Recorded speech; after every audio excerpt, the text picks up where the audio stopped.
this kind of writing. He demands again a lot of us. You have to try to imagine this. Why would someone say this? You might start with yourself, but you can't stay there. You're not Frederick, but it might help you initially. So this, and looking at another example, an earlier case, it helps us see a pattern, for sure. But imagine yourself saying this about someone you love so much. Let's just assume that's true. It's like saying goodbye to a statue. What would you be expressing when you made that kind of statement? It's not a holy statue. It doesn't mean that, right? Irrelevant, maybe. And that's also probably why he isn't religious to begin with. Oh, that's interesting. Maybe that's a good point. But, I mean, like at this time, that would seem to be a problem. Say a little more. Say a little more. I like this. This is interesting. Yeah. So if you were more religious, you might take the corpse as more sacred than he does. Well, I think. Because that might look like idolatry. Yeah. No. I don't think that's what he's saying here. I think it's just like. But I think there's something really interesting about that. Don't let's not throw it away too fast. Because we've seen this before. The description of things as things and people as things, or things as people, and there's a sense of detail where you can't get beyond the particularity. When you see something as sacred, it means something more than what it is. It's linked to something more. So I think I wouldn't say it quite the way you said it, right? But a certain kind of despair would be one in which all the things that seemingly used to matter. I mean, he loved her physical body. She was beautiful to him. He could look at her and say, I remember when you were alive. Or he could be focused on the sense that the disjunction, the awfulness that now the body looks like a parody of the person that he used to know. Somehow it's just really off. But he's very flat about it. It's just saying goodbye to a statue, a thing that's already gone. It's just an object. It had a history and had a past, but how do you say goodbye to a statue? What would it mean to say goodbye? How do you say hello to a statue? Right? Yeah. Also, in one sense too, a statue has the likeness of a person to represent which the dead body has. Right. It can't respond like a statue. It can't respond. And I say, I used to get in trouble all the time. People would say hello to me and I'd be in my head, I wouldn't notice, and they think like I was being just a jerk. Right? It wasn't, I was just distracted. Right? But if someone says hello to you and you don't say hello back, they say goodbye, and all these things, and you just ignore them, you feel like terrible. Because you like them or you love them. So one thing about statues, they don't respond. Corpses don't respond. So to say goodbye to a statue is a pointless activity. What are you saying goodbye to? Your own sense of the statue maybe, but not to the statue. So that's an important element. And the thing about the sacred thing that's interesting, or the religious element, is it's as if this statue of her body doesn't imply anything anymore, doesn't link to anything anymore. It's seemingly, there's like no way to get to anything greater. Especially if he saw her as his religion, the thing that made things meaningful, then now the world becomes something which has very little meaning. Look at the last paragraph. Where's the meaning? It's flat. It's dampened way down. But instead of screaming in despair, he just says, the world is just this, action after action that doesn't add up to anything. So that's how he's grieving. And the world has turned into that. I had a question that was kind of related to this. Yeah, please. Oh, that's great. Which is that in the beginning, Henry claims he's happy. He says, or I don't know. I think it may be somebody says, "Well, you don't know what I think it's you don't know what happiness is until you really see it." And it's like, no, you're not happy, Henry. And Henry's really detached from everything in the beginning, and he gets attached to Catherine. And if we read this one on 279, he had never been alive except in Catherine. If that, I think, is supposed to call to mind his own relationship to Catherine. Then he was attached to Catherine and happy when she was alive. So he did glimpse this happiness by by loving it. But then he lost it. So I guess and it's maybe a bad question, but Hemingway presents us with this, and so is it better? Does the book more or less? I claim is not the right word, but hint at it's better to love, get attached, and have your heart ripped out, right? Because that's probably what will happen. Or is it better to not get attached? Never feel. Yeah. Is it better to be Henry in the beginning? Yeah. Or Henry at the end? So we might each have our own answer, and I would definitely choose feel and have heart ripped out, because otherwise you're just dead. You're already a statue, so what's the point? That would be my answer, right? But we want to know Hemingway, or not Hemingway's. We want to understand what the story might, in the novel, might imply about this question. Yeah. The very last line kind of proves that she's not really gone, the rain, and the rain is sort of seems to serve almost a similar purpose as the snow.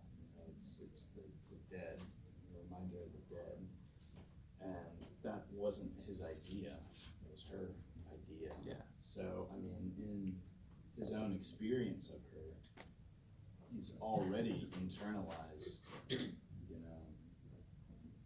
part of her, and he has this. He leaves off on her image, that she gave him of death when he's leaving her own death. Yeah, this can link back to Hemingway's style. And I think it goes back to the innocence of statue. So, three things. First, the body, the corpse is not her. So where is she? You carry the people. Is it sense that the material world is not where the love is not where Catherine Miller is. Whereas she never was.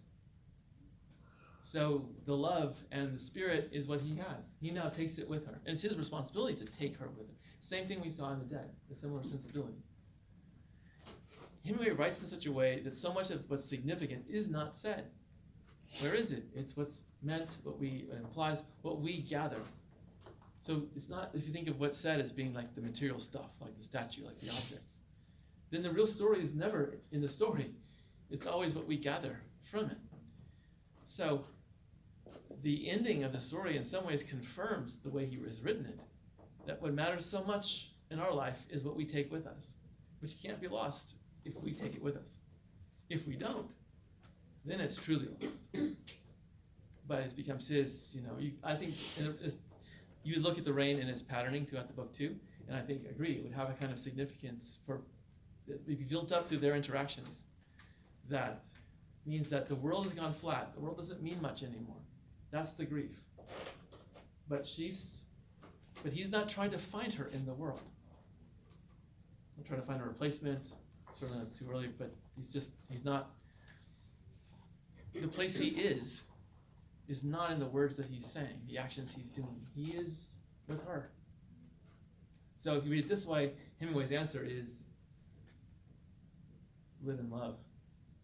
Let the consequences be what they are. Partly too, the whole war, we see this with Vera Brittain too, how hard it is to love, but the war seems to attack us, not just physically, but attack our very spirit, to take away what really matters in our lives, especially if we succumb to the despair, which is easy to do. It's not, you wouldn't judge harshly if someone did, but the goal in both books is to hold on and recover. Under Western eyes, very similar.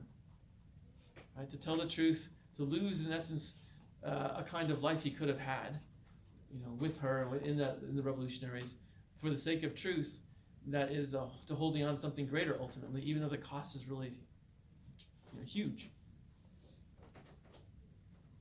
Yeah, that's a good question. There's a pattern of using the word flatten. I noticed you were using that a lot. Yeah. I can see at least 3 times within 2 pages where he uses flatten. Can you read maybe one of them or two of them? Yes. So on page 280, he's talking about how he threw a log into the fire when he was at camp. body was burnt and flattened and went off not knowing where they were going. And then he goes in and he sees Catherine and he says, "Then I saw the nurse sitting by the bed and Catherine's head on the pillow and she was all flat under the sheet." Yeah, that's awful, actually. That feels awful. So many of our writers are writers of little details. That's why to read them is to follow the patterns, not just of the sentences, but how the little bits and pieces talk to each other. That's how novels work, these novels especially. It's not just in the, that's why you have to see them almost like in time, right? To hold on to see these kinds of patterns. Yeah, flat is a kind of death for him, for sure. A loss of life is loss of volume. So we have time for one more question. Explore.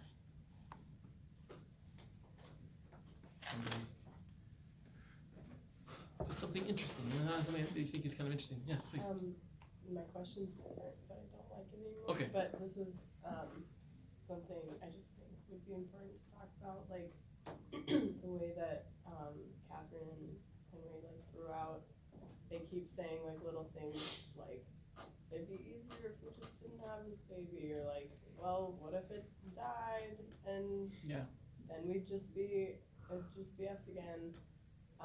And then when the baby actually dies, he's like, he hurt my wife and kind of like good riddance. And it's just such a like warped like sense of love, because at one point like Catherine says to him like, I love you so much and I want you so much that I would literally want to be just like you, like I want to be you. And like this is their chance to like bring each other into the world, and both of them lose sight of how like valuable and special that is. I don't know. Yeah, no, that's a great question. And we won't have enough time to deal with it fully, but let's talk a little bit about it, and then we'll come back to this. Also, I'm going to bring a poem. I'm going to send you a poem to look at, and we'll talk about more of this and the poem next time. But let's say, because it is very striking, their indifference and at times hostility, at times to the child. She doesn't always, the pregnancy, she's very joyous with the pregnancy. She is. And he's more or less good with it. But yeah, so let's just talk a little bit about the psychology that we might imagine is going on here.